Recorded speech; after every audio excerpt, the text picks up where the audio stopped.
What's up guys, Dr. Dan over here. We're in the back office and we're gonna work on a little bit of decompression video. You guys, some of you have seen this in multiple chiropractic appointments. I started it about probably 5 years ago now. Spine decompression, super important to get long and strong from the neck down to the pelvis, down through the back of the legs.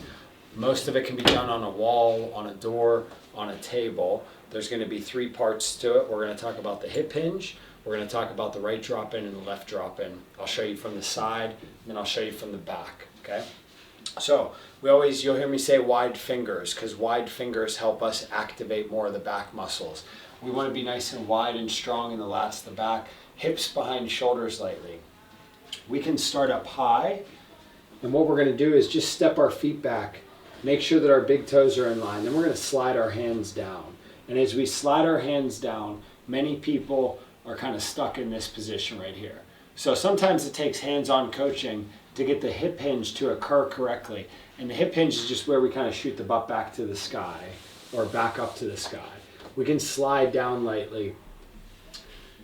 We check our big toes. We twist our knees outward or open a little bit. We make sure our fingers and our thumbs are at about the same height.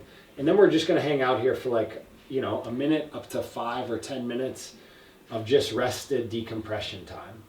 In rested decompression, we can slide a little lower. We can let the head fall. We can straighten the knees back. And as we straighten the knees back, we want to just keep a little bit of outward tension on the knees so the knees roll open. And then we can kind of pump right leg back, left leg back. We can bend the knees down and open. We can let the head fall down, or we can lift the head up into our forward position. We can walk our hands up a little bit and spend a little bit of time decompressing right through here. And then we'll add in a little shift, a little twist with the upper body over to the left shoulder, over to the right shoulder. And you can hold each side for like 20 or 30 seconds. Or we add a shift with the hips over to the right outside edge and over to the left outside edge. And again, maybe you want to hold one position.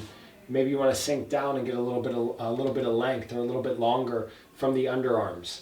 Maybe you want to pump the elbows down and in, lift the head up, chest up, pump the knees back, slowly kind of crawl up the wall. You can respread your fingers nice and wide open, and then we can work on the wrist raise. We can work on the wrist raise and a lot of fingertip pressure, ultimately slightly shifting back into our back chain, working the knees out.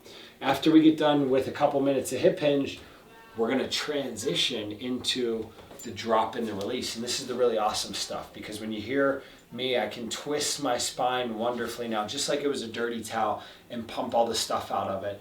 It doesn't happen overnight. It does happen with a lot of diaphragmatic focus, a lot of core breathing. And what we do, we transition into the right drop in, which is right foot straight, left foot turns in a little bit. And then we're just going to kind of like twist the pelvis over to this direction. And if you focus enough power into this right side, you're going to start, as you do it more and more and you rest into it easily, you're going to start to just set the hip back. We have a foot straight, we have a knee open, we have a chest open. We can wiggle a little bit.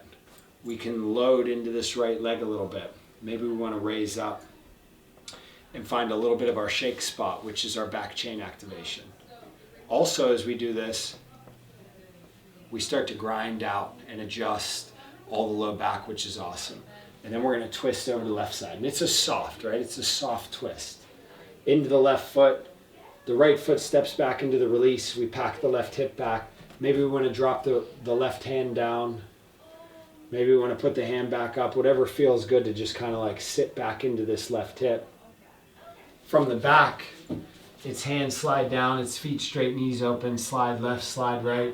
I know my right shoulder's a little tougher. I got a little bit of mid-back tension that I've been fighting for most of my life, but it's getting better and better as I drop in.